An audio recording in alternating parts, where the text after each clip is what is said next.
உலகெங்கும் வாழும் முருக பக்தர்களுக்கு வணக்கம், முருகர் சொந்தங்களுக்கு வணக்கம். நான் ஜெயம் கோபி. இன்றைக்கி என் கையில் கிருபானந்த வாரியார் ஐயாவோட ஒரு மார்பிள் சிலை என் கையில் இருக்குது. இனி என்னோடய வாழ்க்கையில் ரொம்ப பொன்னான நாள்.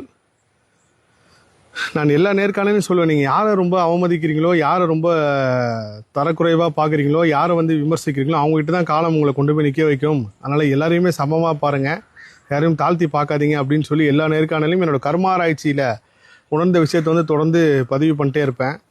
இதில் இப்போ இந்த சிலையை நான் வச்சிருக்கிறதுக்கும் இந்த சிலைக்கு அப்புறம் நீங்கள் பார்க்கக்கூடிய காணொலிகளுக்கும் ஒரு பெரிய தொடர்பு இருக்குது.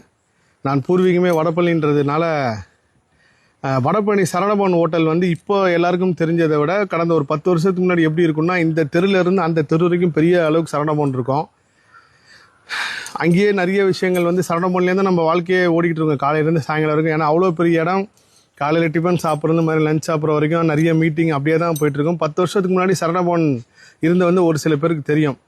அப்போது நான் எத்தனையோ வாட்டி கிருபானந்த வாரியார் ஐயாவோட சிலை எல்லா சரவணபவன் ஹோட்டல் நிர்வாகத்துலேயும் இருக்கும். வெண்கல சிலை இருக்கும், ஒரு கண்ணாடி பாக்ஸில் வச்சுருப்பாங்க. என்னோட பார்வையிலேருந்து ஐயா ஒரு நடிகர், இவரை பற்றி நிறைய மிமிக்ரிலாம் பண்ணுவாங்க. அப்போ நான் கிண்டல் பண்ணியிருக்கேன் பல தடவை. என்னன்ட்டுனா, இவரோட சிலை ஏன் வச்சுருக்காங்க, எதுக்கு இவரோட வெண்கல சிலையை இங்கே வச்சு வழிபடுறாங்க அப்படின்னு சொல்லி விமர்சனமாக கிண்டலாக பேசியிருக்கேன். ஆனால் முருகப்பெருமான் கருணையால் கடைசியில் ஐயாவோட உறவினர்கள் வீட்டில் ஐயா பயன்படுத்தின சிலை முதல் கொண்டு எல்லாத்தையுமே நம்ம தொட்டு வணங்க போகிறோம், அதை பற்றி வெளி உலகுக்கு தெரியப்படுத்த போகிறோம் அப்படின்ற உண்மை அப்போ எனக்கு உணரலை. நான் எந்த வாயில் முருகரை திட்டனோ அதே வாயில் தான் இப்போது எல்லா சேனல்லையும் உலகம் ஃபுல்லாகவும் முருகர் புகழ் பாடிக்கிட்டு இருக்கேன். அப்படி தான் கிருபானந்தர் ஐயாவும் ஐயா கடகலக்கணம் அப்படின்னு சொல்லி எனக்கு தெரிஞ்சதாக இருக்கட்டும். கிருபானந்தர் ஐயாவை பற்றி நான் பேச போகும்போது ஒரு சில விஷயங்கள் உணர்ந்தேன். இப்போது என்னோடய காணொலிக்கு இந்த காணொலி முடிஞ்சதுக்கப்புறம் அடுத்த காணொலி கிருபானந்த வாரியாரோட வாரிசு அவருக்கு வீட்டுக்கு தான் நான் போகிறேன், அங்கே தான் நிற்கிறேன். இந்த காணொலி எடுக்கிறதுக்கு முன்னாடி அவங்களோட வாரிசு மருமகன் என்கிட்ட சொன்னார், ஐயா நான் உங்களை 2 வருஷமாக நான் ஃபாலோ பண்ணுறேன்.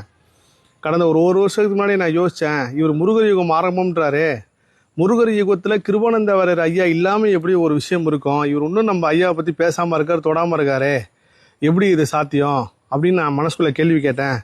ஆனால் இன்றைக்கி நீங்கள் வருவீங்கன்னு எனக்கு நினைக்கப்போ உண்மையிலே ஏதோ ஒரு காரணம் தொடர்பு இருக்குது அப்படின்னு சொல்லி சொன்னார். சத்தியம் உண்மை அதான். ஏன்னா கிருபானந்த வாரியாரை பற்றி பேசுன்னு எனக்கு முருகப்பெருமான் கொடுத்த உத்தரவு. இன்றைக்கி அவரோட வாழ்க்கை வரலாறு புக்கு எத்தனையோ பேர் வாங்கி படிச்சுட்டு இருக்காங்க அப்படின்னு சொல்லி சொன்னாங்க. இன்றைக்கி அடையாறில் அவங்களோட உறவினர்கள் இருக்காங்க. அவரோட வாரிசை தான் போய் பார்க்க போகிறோம். ஐயா வழிபட்ட சிலை முதல் கொண்டு அங்கே இருக்குது. இதை தாண்டி இந்த மார்பிள் சிலை எனக்கு கிடச்சி கிட்டத்தட்ட 1 மாதமாகுது. நான் அவ்வளோ சிலைகள் வைக்கிறதுக்கு யோசிப்பேன். ஏன்னா நம்ம சிலை வழிபாடு செய்ய ஆரம்பிச்சோன்னா அதுக்கு உண்டான எல்லா விஷயமும் செய்யணும் அப்படின்ட்டு நான் வேண்டி விரும்பி கிருபானந்த வாரியாரை பற்றி பேச ஆரம்பித்ததுக்கப்புறம் முருகப்பெருமான் கொடுத்த ஒரு பொக்கிஷம்னா அந்த ஐயாவோட சிலை. இன்றைக்கி இந்த சிலையோடு தான் இன்றைக்கி அவங்களோட உறவினர் வீட்டுக்கு வந்திருக்கேன். கோட்டிலிங்கம்னு ஒருத்தர் ஐயா கூடிய பயணித்தவர். அவர் பேசினது, அவர் பேச போகிற எல்லாமே நீங்கள் கேட்க போகிறீங்க முருகப்பெருமான் கருணையோட. அதே சமயத்தில் கிருபானந்த வாரியார் பூஜை பண்ண எல்லா விஷயத்தையும் எப்படி பாமன் சுவாமிகள் சம்மந்தப்பட்ட ஒரு விஷயத்தை நம்ம வெளியுலகுக்கு தெரியப்படுத்தினமோ அதே மாதிரி முருகப்பெருமான் அடியார் முருகரை உணர்ந்தவர். இன்றைக்கி திருப்புகழ் நம்மலாம் படிக்கிறோன்னா அதுக்கு முக்கியமான ஒரு காரணம் கிருபானந்த வாரியார் தான். விளக்க உரையோடு படிக்கிறோம் கந்தர் அலங்காரம் கந்தராமனும், அதுக்கும் கிருபானந்த வாரியார் தான் முக்கியமான காரணம். அவரை பற்றி பேச போகிறன்றது ஒரு பெரிய புண்ணியம். அதில் அவர் வழிபட்ட முருகப்பெருமான் சிலையை உலகம் ஃபுல்லாக இருக்கிற முருக பக்தர்களை கொண்டு போய் சேர்க்குறது ஒரு பெரிய புண்ணியம். என்னோடய உடல்நிலை சரியில்லை. இந்த காணொலி எடுக்கிறதுக்கு ஒரு 3 நாளாக தடங்களாகி இன்றைக்கி 4வது நாள் வெள்ளிக்கிழமை இன்றைக்கி அந்த இடத்துக்கு வந்திருக்கோம். முருகர் யுகம் ஆரம்பம் அப்படின்ற ஒரு வார்த்தையாக மட்டும் இல்லாமல் முருகப்பெருமான் செயல்படுத்திட்டு இருக்காரு ஒரு சிறு கருவி மூலயமா. அதில் நானும் ஒரு சிறு கருவியாக இருக்கின்ற ஒரு பெரிய புண்ணியம். வாங்க இன்றைக்கி அவங்க கூட சேர்ந்து நம்மளும் நிறைய முருகப்பெருமான் அதிசயத்தை உணர்வோம். எல்லா புகழும் முருகனுக்கே. நன்றி.